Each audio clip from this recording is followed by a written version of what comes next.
శ్రీ గణేశాయ నమః. శారదా గురుభ్యో నమః. ఈటీవీ లైఫ్ ఆధ్యాత్మిక ఛానల్ ప్రేక్షకులకు శుభోదయం. శ్రీరస్తు కార్యక్రమానికి శుభస్వాగతం. కార్యక్రమంలో శుభతిథి అంశంలో భాగంగా నేటి పంచాంగ వివరాలు చూద్దాం. ఆంగ్ల తేదీ 14వ తేదీ 11వ నెల 2024 సంవత్సరం గురువారం. స్వస్తి శ్రీ చాంద్రమానశ్రీ క్రోధినామ సంవత్సరం దక్షిణాయనం. శరదృతువు కార్తీక మాసం శుక్లపక్షం. త్రయోదశి తిథి ఉదయం 7:33 వరకు, తదుపరి చతుర్దశి. అశ్విని నక్షత్రం రాత్రి 12:07 వరకు, తదుపరి భరణి నక్షత్రం. సిద్ధియోగం ఉదయం 11:14 వరకు, తదుపరి వ్యతిపాత యోగం. తైతులకరణం ఉదయం 7:33 వరకు, తదుపరి గరజీకరణం. వర్జ్యం రాత్రి 8:23 నుండి 9:52 వరకు. దుర్ముహూర్తం ఉదయం 10:02 నుండి 10:48 వరకు, తిరిగి దుర్ముహూర్తం మధ్యాహ్నం 2:36 నుండి 3:22 వరకు. ఇటు అమృత ఘడియలు సాయంత్రం 5:24 నుండి 6:53 వరకు. నేటి రాహుకాలం మధ్యాహ్నం 1:30 నుండి 3 గంటల వరకు, యమగండం ఉదయం 6 గంటల నుండి 7:30 గంటల వరకు. ఈనాటి విశేషం తిథివార నక్షత్రాలను అనుసరించి చేయదగినటువంటి దేవతోపాసన గురించి చూసినట్లయితే ఉదయం పూట సూర్యోదయానికి త్రయోదశి ఉన్నది. సర్వసిద్ధి త్రయోదశి అనే శాస్త్రవచనం మనకి ఒక్కొక్క తిథి ఒక్కొక్క ఫలితాన్ని ఒక్కొక్క ప్రభావాన్ని చూపిస్తుందని శాస్త్రం చెబుతున్నటువంటి మాట. కర్మయందు కర్మ ఫలాల యందు ప్రభావం చూపించేటటువంటి తిథి త్రయోదశి. అందువల్ల త్రయోదశి తిథి నాడు భగవదారాధన భగవత్ సాధన చాలా విశేషమైనదని ప్రత్యేకంగా మనకి శాస్త్రంలో చెబుతున్నటువంటి మాట. అందులో ఉదయకాలంలో త్రయోదశి ఉంది, సాయంకాలం చతుర్దశి ఉన్నది. కాబట్టి పక్ష మాస శివరాత్రి అని కూడా ప్రత్యేకంగా కొన్ని గ్రంథాల్లో చెప్పబడుతుంది. అంటే రాత్రి వేళ చతుర్దశి ఉన్నటువంటి రోజును పక్ష చతుర్దశి అని కూడా పిలుస్తారు, శుక్లపక్షంలో వచ్చినటువంటి దాన్ని. కనుక ఇది కార్తీక మాసం, అందులో శివారాధన చాలా విశేషమైనది. కనుక ఈనాడు శివదర్శనం శివస్తోత్ర పారాయణ చేయటం చాలా విశేషం. శివారాధన అంటే సమస్త ఐశ్వర్యాలను శుభాలను ఇచ్చేటటువంటిదే ఈ ఆరాధన. శివ అంటేనే శివ ఇది మంగళం నామ, అంటే మంగళప్రదమైనటువంటి నామం. ఈ 2 అక్షరాలు పలికితే చాలు సమస్త శుభాలు చేకూరుతాయి. ఒక మాట మనకి ప్రాచుర్యంలో ఉన్నది, విద్యాసు శృతిరుత్కృష్ట తత్ర రుద్రైకాదశిని. అంటే మనకున్నటువంటి అన్ని విద్యలలోకెల్లా వేదం అనేది చాలా గొప్ప విద్య. శృతి సమం శాస్త్రం, అంటే వేదంతో సమానమైనటువంటి శాస్త్రం లేదు, వేదంతో సమానమైనటువంటి విద్య లేదని చెప్తారు. అటువంటి వేదంలోకెల్లా కూడా కృష్ణ యజుర్వేదం చాలా విశేషమైనదిగా చెప్తారు. అటువంటి కృష్ణ యజుర్వేదంలో నమకం అంటే శ్రీరుద్రం ఏదైతే ఉన్నదో ఆ రుద్రం చాలా విశేషమైనదిగా చెప్తారు. ఆ రుద్రంలోకెల్లా ఒక అనువాకంలో వస్తుంది, నమశంభవేచ అనేటటువంటి అనువాకంలో శివ అనేటటువంటి 2 అక్షరాలు వస్తాయి. శివ ఇత్యక్షరద్వయం అని చెప్తారు. అంటే వేదం గొప్పదైతే, వేదంలో కృష్ణ యజుర్వేదం గొప్పదైతే, కృష్ణ యజుర్వేదంలో నమకం రుద్రాధ్యాయం గొప్పదైతే, ఆ రుద్రాధ్యాయంలో కూడా ఈ శివ అనేటటువంటి 2 అక్షరాలు కూడా చాలా గొప్పవి అని చెప్పారు. ఈ 2 అక్షరాల నామాన్ని పలికితే చాలు మొత్తం వేదపారాయణ చేసినటువంటి పుణ్యఫలం, వేదవేద్యుడు నిగమగోచరుడైనటువంటి ఆ ఈశ్వర భగవానుడి యొక్క దివ్య కృపను అందజేసేటటువంటి నామంగా పెద్దలు చెప్తారు. అయితే నా రుద్రమర్చయితని శాస్త్రవచనం. రుద్రుడు కానటువంటి వాడు రుద్రుడిని అర్చించలేడట. ఇక రుద్రుడు ఎట్లా అవుతాడండి అన్నారు. మనకి పెద్దలు చెప్తారు, ఫాలే త్రిపుండ్రం యస్య గళే రుద్రాక్షమాలిక వక్త్రే షడక్షరీ స్తోత్రం స రుద్రో నా అత్ర సంశయ. ఎవరు సాక్షాత్తు రుద్రుడంటే ఎవరైతే నుదుటన విభూతి రేఖలు ధరించినటువంటి వారు ఉంటారో. ఎందుకంటే విభూతి అంటే చాలామంది అనుకుంటారు భూతి కదండి, బూడిదే కదా అని. కానీ భూతిరైశ్వర్యం అని శాస్త్రవచనం. ఐశ్వర్య ప్రదాయకమైనది ద్రవ్యం ఏదైనా ఉన్నది అంటే అది విభూతే అని చెప్పారు. ఎందుకంటే ఒకానొక సమయంలో మనకు అవగతం అవ్వాలని కొన్ని కథలు కూడా పెద్దలు చెప్పారు. ఆ పార్వతీదేవి తనకి ఏ విధమైనటువంటి ఐశ్వర్యం లేదు అని చింతిస్తూ ఉన్నదిట. ఎక్కడో కలిసి లక్ష్మీదేవి చెప్పిందిట, మీ దగ్గర ఐశ్వర్యం లేదు అని అన్నదిట. అప్పుడు పార్వతీదేవి పరమేశ్వరుని అడిగితే, లేకపోవడం ఏంటి, మన దగ్గర మహదైశ్వర్యం ఉన్నది అన్నట్ట. ఎట్లా అంటే, లక్ష్మీదేవి దగ్గర ఉన్నంత ఐశ్వర్యం మన దగ్గర లేదు కదా అంటే, అవసరం లేదు, నీవు వెళ్ళి ఇదిగో చిటికెడు విభూతి నీకు ఇస్తున్నాను, దీనితో సమానమైనటువంటి బంగారాన్నో ధనాన్నో లక్ష్మీ దగ్గరికి వెళ్ళి తీసుకురమ్మంటే పార్వతీదేవి వెళ్ళి అడిగితే లక్ష్మీదేవి చిటికెడు విభూతితో బరువైనటువంటి ద్రవ్యం ఏమిటి, ఎంత కావాలన్నా ఇస్తానందిట. కాదు, దీనితో బరువైనటువంటి సమానమైనటువంటి ద్రవ్యాన్ని ఇవ్వమంటే లక్ష్మీదేవి తన దగ్గర ఉన్నటువంటి అన్ని సంపదలు ఇచ్చినప్పటికీ, తన దగ్గర ఉన్న బంగారం అంతా ఇచ్చినప్పటికీ కూడా ఆ విభూతి బరువుతో సమానం అవ్వలేదుట. అప్పుడు శ్రీమన్నారాయణమూర్తి చెప్పాడు, సమస్త ఐశ్వర్యాలకు మూలము ఐశ్వర్య ప్రదాయకమైనది ఏమిటి అంటే అది ఈశ్వరుడి యొక్క విభూతి అని ఆయన చెప్పారు. అప్పుడు లక్ష్మీదేవి కూడా దాన్ని గ్రహించి లక్ష్మికి సైతం సంపదించినటువంటి వాడు ఎవరంటే పరమేశ్వరుడే. అట్లా ఎవరైతే విభూతిని ధరిస్తారో వాళ్ళకి సమస్త సంపదలు కూడా కరతలామలకంగా వస్తాయట. ఫాలే త్రిపుండ్రం యస్య గళే రుద్రాక్షమాలిక, మెడలో రుద్రాక్షలు ధరించటం.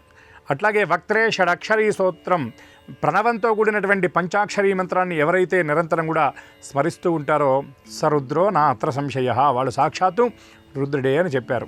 కాబట్టి అటువంటి ఈశ్వరారాధన చెయ్యాలి అనేటటువంటి వాళ్ళకు ఈ మూడు చాలా ప్రధానంగా ఉండాలి. కనుక ఈ త్రయోదశి చతుర్దశి కలయిక నాడు శివారాధన ఇతోధికంగా చేసి అందరూ శివానుగ్రహానికి పాత్రలవుతారని ఆశిస్తూ స్వస్తి సర్వేషాం.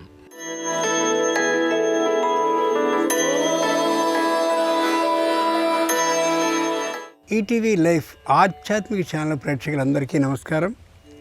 శ్రీరస్తు కార్యక్రమంలో గ్రహయోగం అంశానికి స్వాగతం. ఈనాటి గ్రహయోగం అంశంలో మేషాది ద్వాదశ రాశుల వారికి కలిగే శుభ అశుభ ఫలితాలని, అవసరమైన సందర్భాల్లో ప్రత్యామ్నాయ మార్గాలని తెలుసుకుంటారు. అంతేకాక ఏ రాశి వారికి ఏ దిక్ప్రయాణం లాభిస్తుందో, ఏ రాశి వారు ఈరోజు వైకుంఠ చతుర్దశి అయినటువంటి సందర్భంగా లక్ష్మీనారాయణని ఏ తీరులతో పూజించాలో, పూజించి సకల శుభాలని పొందాలో ఆ విశేషాల్ని, ఏ రాశివారు ఏ రంగు దుస్తుల్ని ధరించినట్టయితే సర్వ కార్యక్రమాలు నిర్విఘ్నంగా పూర్తి అవుతాయో ఆ విశేషాల్ని, దీంతో పాటు ఏ సంఖ్య ఏ రాశి వారికి అదృష్ట సంఖ్యగా పరిణమించబోతోందో ఆ విశేషాల్ని క్రమంగా తెలుసుకుంటారు. ముందుగా నేటి పంచాంగం. ఈరోజు శుద్ధ త్రయోదశి ఉదయం 7:33 వరకు, తదుపరి చతుర్దశి గురువారం, నక్షత్రం అశ్వని. నేటి విశేషం వైకుంఠ చతుర్దశి. ఏ శ్రీ మహావిష్ణువు ఆషాఢ శుద్ధ ఏకాదశి నాడు యోగనిద్రకి వెళ్ళాడో, కార్తీక శుద్ధ ఏకాదశి నాడు నిద్ర నుండి మేల్కొన్నాడో, క్షీరాబ్ది ద్వాదశి రోజున తాను స్వయంగా సకల దేవతలకి దర్శనాన్ని ఇచ్చాడో ఆయన ఈ చతుర్దశి రోజున వైకుంఠానికి వెళ్ళి సిద్ధ సాధ్య యక్ష కిన్నర కింపురుష గంధర్వ విహంగ నాగ మొత్తం అందరికీ కూడా సంపూర్ణమైనటువంటి దర్శనాన్ని బ్రహ్మాండమైనటువంటి ఆ యోగ ముద్ర నుండి వీడినటువంటి కారణంగా ఇస్తాడు. అటువంటి అమోఘమైన ఈ రోజున లక్ష్మీనారాయణకి సంబంధించిన ఏ విధమైన ఉత్సవాన్ని ఇళ్లలో చేసినా, దేవాలయాల్లో చేసినా సకల శుభాలు చూసిన వారికి చేసిన వారికి కూడా కలుగుతాయని పురాణ వచనం. నేటి గ్రహస్థితిని చూద్దాం. వృషభంలో వక్రీకరించి గురుడున్నాడు, కర్కాటకంలో కుజుడున్నాడు, కన్యలో కేతు ఉన్నాడు, తులలో రవి ఉన్నాడు, వృశ్చికంలో బుధుడున్నాడు, ధనుస్సులో శుక్రుడున్నాడు, కుంభంలో వక్రీకరించిన శని ఉంటే మీనంలో రాహు ఉన్నాడు, చంద్రుడు మేషరాశిలో ఉన్నాడు, అశ్విని నక్షత్రం కాబట్టి. ఈ గ్రహస్థితి ఆధారంగా ద్వాదశ రాశుల వారికి కలిగే శుభ అశుభ ఫలితాల్ని క్రమంగా పరిశీలించి చూద్దాం. ముందుగా మేషరాశి.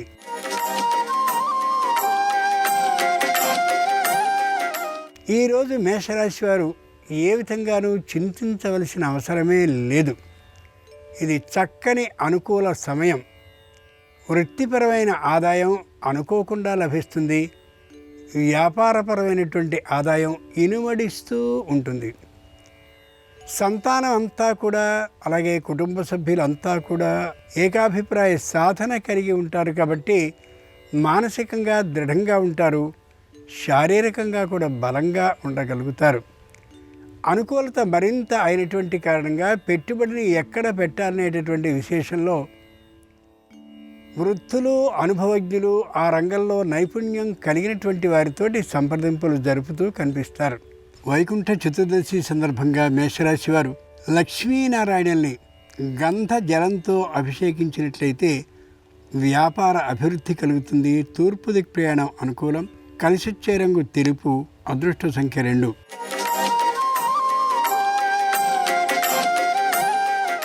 ఈరోజు వృషభ రాశి వారి ఫలితాలని పరిశీలించి చూస్తే ఆధ్యాత్మిక ఆసక్తితో దగ్గరగా ఉండేటటువంటి ఇరుగు పొరుగు వారిని అలాగే బంధుజనాన్ని పిలుచుకుని ఆధ్యాత్మికమైనటువంటి అభివృద్ధి పథంలో పూజా పురస్కారాన్ని నిర్వహిస్తూ కనిపిస్తారు. ఇల్లంతా సందడిగా కనిపిస్తూ ఉంటుంది. వివాహాది శుభకార్యాలకి చేసినటువంటి ప్రయత్నాలు సంపూర్ణంగా విజయవంతంగా ముగిసే అవకాశం కూడా గోచరిస్తోంది. ఎవ్వరికీ కూడా ఆర్థికమైనటువంటి లోటు లేకపోవడం, అంతేకాక అనారోగ్య భయం లేకపోవడం కారణంగా ఉత్సాహంగా ఉండగలుగుతారు, ఉంచగలుగుతారు. వైకుంఠ చతుర్దశి సందర్భంగా వృషభ రాశి వారు లక్ష్మీనారాయణల్ని గోక్షీరంతో అభిషేకించినట్టయితే ఆకస్మిక ధన ప్రాప్తి ఉంటుంది. ఈశాన్య దిక్ ప్రయాణం అనుకూలం. కలిసొచ్చే రంగు ఎరుపు. అదృష్ట సంఖ్య 4.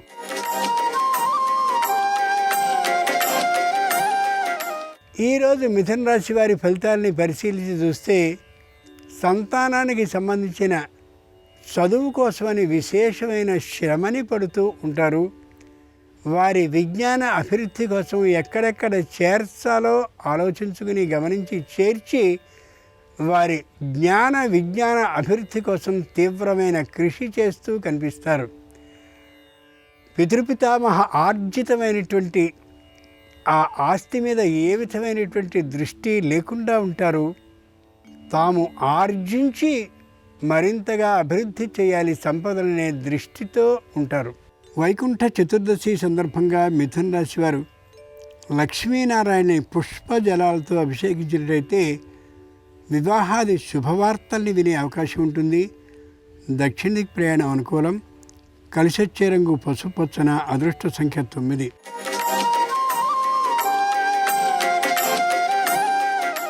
ఈరోజు కర్కాటక రాశి వారి ఫలితాలని పరిశీలించి చూస్తే ఉత్సాహంగా ఉంటారు. శారీరకంగా తాత్కాలికంగా అనారోగ్యం కలిగిందేమో అనేటటువంటి భయంతో ఉంటారు. ఏ విధమైనటువంటి అనారోగ్యాన్ని దరిచేరనీయకుండా ఉండేందుకు తగిన ఔషధ స్వీకారాన్ని చేస్తూ ఉంటారు. వృద్ధులు అనారోగ్యవంతులు అయినటువంటి వారి విషయంలో ఔషధ సేవ సక్రమంగా చేస్తున్నది లేనిది పరిశీలించుకుంటూ ఉంటారు, పరిశీలిస్తూ ఉంటారు కూడా. పెట్టుబడిని ఎక్కడా పెట్టడానికి తగినటువంటి ధైర్యం లేకుండా ఉంటారు. పెట్టినటువంటి పెట్టుబడి పెరిగినటువంటి కారణంగా ఉత్సాహంగా ఉండగలుగుతారు. వైకుంఠ చతుర్దశి సందర్భంగా కర్కాటక రాశి వారు లక్ష్మీనారాయణల్ని ఫలరసాలతో అభిషేకించినట్టయితే విదేశీయానం ఆర్థిక లాభం తప్పక అవుతుంది. నివృత్తి దిక్ ప్రయాణం అనుకూలం. కలిసొచ్చే రంగు నలుపు. అదృష్ట సంఖ్య 6.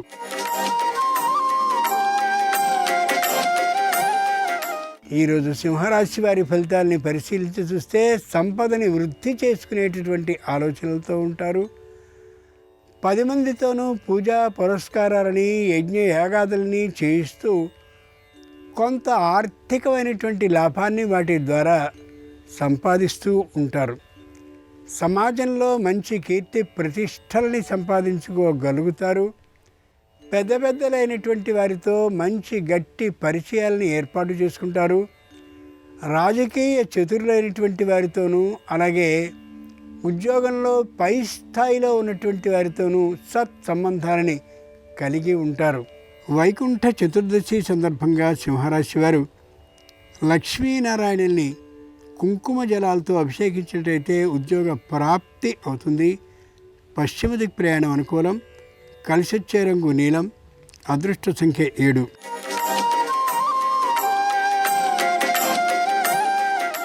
ఈరోజు కన్యారాశి వారి ఫలితాలని పరిశీలించి చూస్తే వివాహాది శుభకార్యాలు కలిసొచ్చే అవకాశం ఉంది.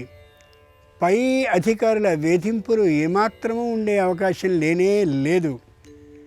తాత్కాలికంగా శారీరకమైన అనారోగ్యం కలిగే అవకాశం కారణంగా తల్లికో తండ్రికో లేక ఎవరికో విదేశాల్లో ఉన్నటువంటి వారు స్వదేశానికో స్వదేశంలో ఉన్నవారు విదేశానికో దూర భార ప్రయాణాన్ని తప్పనిసరిగా ఇష్టపూర్వకంగా చేయవలసి రావచ్చు. వారికి ధైర్యాన్ని ఇనుమడింపజేసేందుకు వీరి రాక మరింత ఆనందదాయకంగా ఉండి తీరుతుంది. వైకుంఠ చతుర్దశి సందర్భంగా కన్యారాశి వారు లక్ష్మీనారాయణని హరిద్రాజలం అంటే పసుపు జలాలతో అభిషేకించినట్టయితే ఉద్యోగ ప్రాప్తి అవుతుంది. వాయవ్య దిక్ ప్రయాణం అనుకూలం. కలిసొచ్చే రంగు ఆకుపచ్చన. అదృష్ట సంఖ్య 8.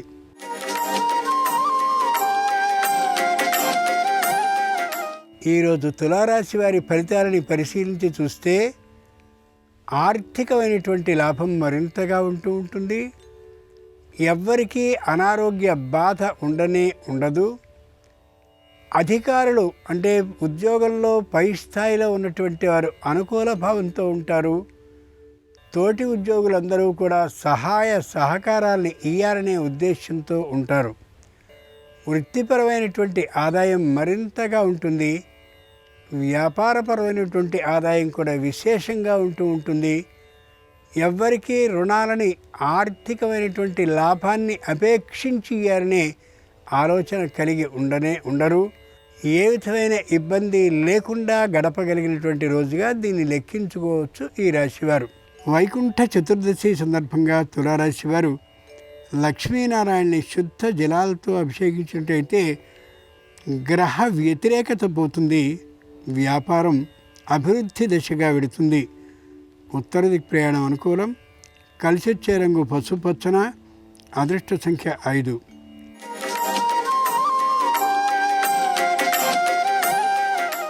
ఈరోజు వృశ్చిక రాశి వారి ఫలితాలని పరిశీలించి చూస్తే ఉద్యోగంలో ఒత్తిడి లేకుండా ఉంటారు.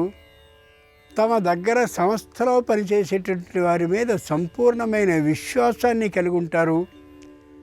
వివాహాది ప్రయత్నాల్ని ముమ్మరంగా తామే చేసుకుంటూ కనిపిస్తారు. మొగమాటానికి అతీతంగా ఉంటూ ఉన్నమాటని ఉన్నట్లుగా తెలియచేస్తారు. ఈ విషయం కొందరికి నచ్చబాటు కాకపోయినా మింగుడు పడకున్నా తమ అభిప్రాయాన్ని మాత్రం సూటిగా స్పష్టంగా తెలియచేస్తూ మొగమాటం లేకుండా వ్యవహరిస్తారు. అది సరైనటువంటి విధానం కూడా. పై ఉద్యోగులు తోటి ఉద్యోగులు అనే భావం లేకుండా సంపూర్ణమైన సహాయ సహకారాలని సమభావంతో అందిస్తూ కనిపిస్తారు. వైకుంఠ చతుర్దశి సందర్భంగా వృశ్చిక రాశి వారు లక్ష్మీనారాయణని శరకు రసంతో అభిషేకించినట్టయితే న్యాయస్థానంలో విజయం, ఆర్థిక లాభం సిద్ధిస్తుంది. ఆగ్నేయ దిక్ ప్రయాణం అనుకూలం. కలిసొచ్చే రంగు ఎరుపు. అదృష్ట సంఖ్య 4.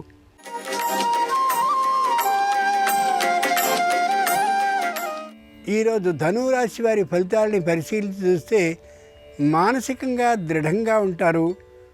తమకు తాముగా కొత్తదైనటువంటి గృహ యోగాన్ని పొందాలనే ఆలోచనతో ధనాన్ని నిల్వ చేస్తూ కనిపిస్తారు. అప్పు తీసుకుని ఇల్లు కట్టాలనే ఆలోచన ఏమాత్రము కలిగి ఉండరు.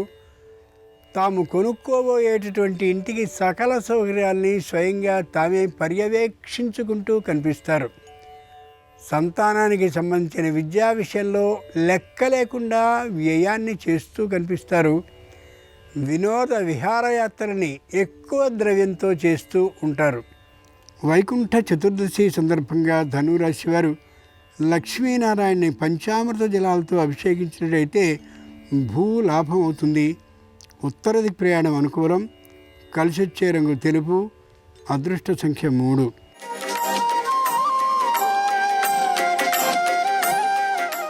ఈరోజు మకర రాశి వారి ఫలితాలని పరిశీలించి చూస్తే ఎప్పుడో స్థాపించబడ్డటువంటి సంస్థ ద్వారా వచ్చేటటువంటి ఆదాయాన్ని లెక్కించుకుని సంతృప్తితో ఉంటారు.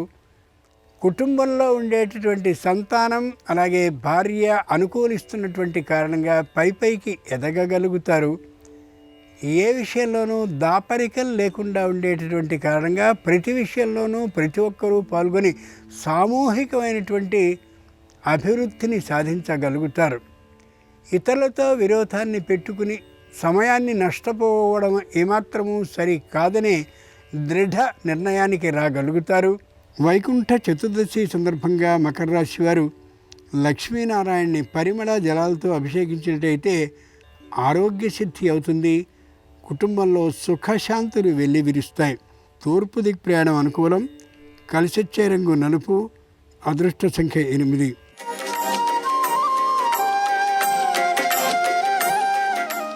ఈరోజు కుంభరాశి వారి ఫలితాలని పరిశీలించి చూస్తే ఎవరిలోనూ ఏ విధమైన పొరపచ్చాలు లేకుండా ఉండగలుగుతారు. కుటుంబ సభ్యులందరూ కూడా ఆర్థికమైనటువంటి పెట్టుబడిని ముఖ్యమైన పెద్దదైనటువంటి సంస్థలో పెడతారు.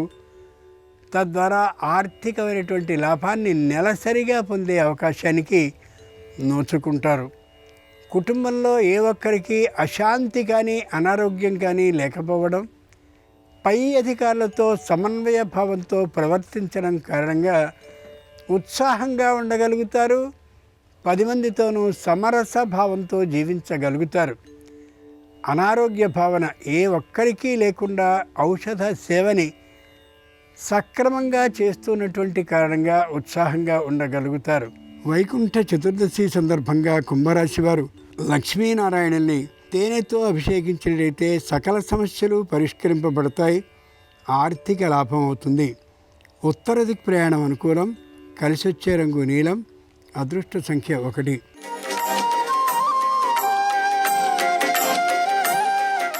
ఈరోజు మీనరాశి వారి ఫలితాలని పరిశీలించి చూస్తే వ్యాపారంలో మంచి లాభాన్ని పొందడం కోసం చక్కని ప్రణాళికల్ని వేస్తారు.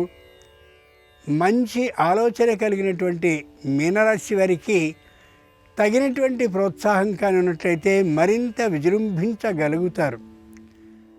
తమ ఆస్తులన్నీ కూడా దాదాపుగా ఉన్నటువంటి కారణంగా వాటిని విడిపించుకోవడం కోసం చేసేటటువంటి అచంచల ప్రయత్నంలో భాగంగా మరింత పెద్దవారితో కలిగినటువంటి సంబంధ బాంధవ్యాలు కలిగి ఉంటారు.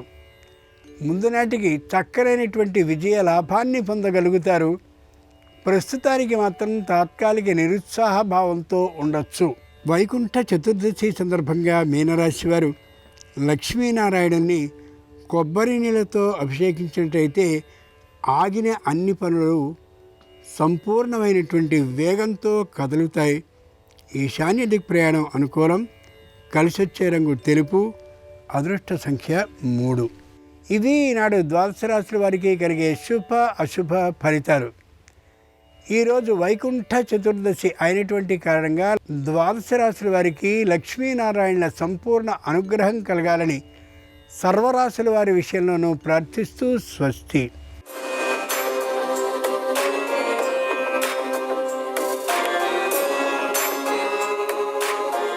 నమస్కారం. ఈరోజు కార్తీక శుక్ల చతుర్దశి తిథి ఉంది. దీన్ని వైకుంఠ చతుర్దశి అనే పేరుతో పిలుస్తారు.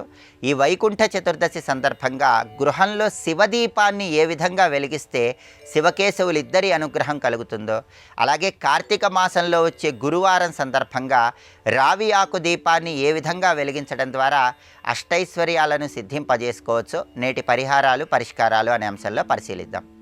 ప్రధానంగా ఈరోజు కార్తీక శుక్ల చతుర్దశి తిథి ఉంది. దీని వైకుంఠ చతుర్దశి అనే పేరుతో పిలుస్తారు. దీనికి ఉన్న ప్రత్యేకత ఏంటంటే శ్రీమన్నారాయణమూర్తి వైకుంఠం నుంచి భూలోకానికి వచ్చి కాశీ విశ్వేశ్వరుణ్ణి ధ్యానించిన రోజు, కాశీ విశ్వేశ్వరుణ్ణి దర్శించుకున్న రోజు. అందుకే దీని వైకుంఠ చతుర్దశి అనే పేరుతో పిలుస్తారు. ఈ వైకుంఠ చతుర్దశి సందర్భంగా ఒక ఇత్తడి ప్రమిదలో లేదా రాగి ప్రమిదలో దీపాన్ని వెలిగించి ఆ దీపం దానమిస్తే ఉత్తమ ఫలితాలు కలుగుతాయి. అలాగే వైకుంఠ చతుర్దశి నాడు గృహంలో వెలిగించే శివదీపం సంపూర్ణంగా శివానుగ్రహాన్ని కలిగింపజేస్తుంది. ఈ శివదీపాన్ని ఇంట్లో ఎలా వెలిగించాలంటే మీ గృహంలో ఈశాన్యం మూల ఒక పీటని ఏర్పాటు చేసి ఆ పీటకు పసుపు రాసి కుంకుమ బొట్లు పెట్టి ఆ పీట మీద బియ్యపిండితో ముగ్గు వేసి ఆ ముగ్గు మీద ఒక మట్టి ప్రమిద ఉంచి ఆ మట్టి ప్రమిదలో ఆవు నెయ్యి పోసి 3 ఒత్తులు కలిపి ఒకే ఒత్తిలాగా చేసి ఆ ఒత్తి ఈశాన్యం వైపు వెలిగేలాగా దీపాన్ని వెలిగించండి. దీన్ని శివదీపం అనే పేరుతో పిలుస్తారు. ఓం హం ఈశానాయ నమః ఈ మంత్రాన్ని ఆ దీపం దగ్గర 21 సార్లు పఠించండి. బెల్లం ముక్క నైవేద్యం పెట్టండి. వైకుంఠ చతుర్దశి నాడు వెలిగించే ఈ శివదీపం శివానుగ్రహాన్ని సంపూర్ణంగా కలిగింపజేస్తుంది. అలాగే వైకుంఠ చతుర్దశి గురువారంతో కలిసి వచ్చింది కాబట్టి పూజా మందిరంలో రావి ఆకు దీపం వెలిగిస్తే కూడా ఉత్తమ ఫలితాలు కలుగుతాయి. గురుగ్రహ దోషాలన్నీ తొలగింపజేసుకోవచ్చు. ఈ రావి ఆకు దీపాన్ని వెలిగించాలని భావించే వాళ్ళు పూజా మందిరంలో పూజాపీఠం మీద పసుపు రాసి కుంకుమ బొట్లు పెట్టి బియ్యపిండితో ముగ్గు వేసి ఆ పూజాపీఠం మీద ఒక రాగి పళ్ళెము లేదా ఇత్తడి పళ్ళెం ఉంచాలి. ఆ రాగి పళ్ళానికి లేదా ఇత్తడి పళ్ళానికి 5 చోట్ల గంధం బొట్లు 5 చోట్ల కుంకుమ బొట్లు పెట్టాలి. ఆ పళ్ళెంలో మచ్చల్లేని రావి ఆకు ఒకటి తీసుకొని శుభ్రంగా నీళ్లతో కడిగి ఆ ఆకును ఉంచి ఆ ఆకుకు 3 చోట్ల గంధం బొట్లు కుంకుమ బొట్లు పెట్టి ఆ రావి ఆకు మీద మట్టి ప్రమిదలో ఆవు నెయ్యి పోసి 3 ఒత్తులు విడిగా వేసి ఏకహారతితో కానీ అగరబత్తితో కానీ దీపాన్ని వెలిగించాలి. దీన్ని రావి ఆకు దీపం అంటారు. ఈ రావి ఆకు దీపం వెలిగించేటప్పుడు కాడ ఈశ్వరుడి వైపు ఉండాలి, ఈయన మన వైపు ఉండాలి. ఈ విధంగా రావి ఆకు మీద మట్టి ప్రమిద ఉంచి దీపాన్ని వెలిగించి అక్కడ పుష్పాలు అలంకరించి అక్షింతలు వేసి బెల్లం ముక్క నైవేద్యం సమర్పించాలి. కార్తీక మాసంలో వచ్చే వైకుంఠ చతుర్దశి గురువారంతో కలిసి వచ్చింది కాబట్టి రావి ఆకు దీపం పెడితే గురుగ్రహ దోషాలు తొలగింపజేసుకొని సకల శుభాలను సిద్ధింపజేసుకోవచ్చు. అలాగే వైకుంఠ చతుర్దశి సందర్భంగా శివదీపాన్ని వెలిగించడం ద్వారా శివానుగ్రహానికి సంపూర్ణంగా ప్రతి ఒక్కరూ సులభంగా పాత్రలు కావచ్చు. రేపు కార్తీక పౌర్ణమి. ఈ సందర్భంగా సంతానం ఆయురారోగ్య అష్టైశ్వర్యాలతో విరాజిల్లటానికి తల్లులు పాటించవలసిన పరిహారం ఏంటో, అలాగే కార్తీక పౌర్ణమి సందర్భంగా నక్షత్ర దీపాన్ని ఏ విధంగా వెలిగిస్తే 27 నక్షత్రాల్లో జన్మించిన వాళ్ళు సంపూర్ణంగా సమస్త శుభాలను సిద్ధింపజేసుకోవచ్చు, రేపటి పరిహారాలు పరిష్కారాలు అనే అంశంలో పరిశీలిద్దాం. నమస్కారం. ఈ కార్యక్రమాన్ని తిరిగి చూడాలనుకుంటే www.youtube.com/@ETV Life Spiritual లో చూడవచ్చు.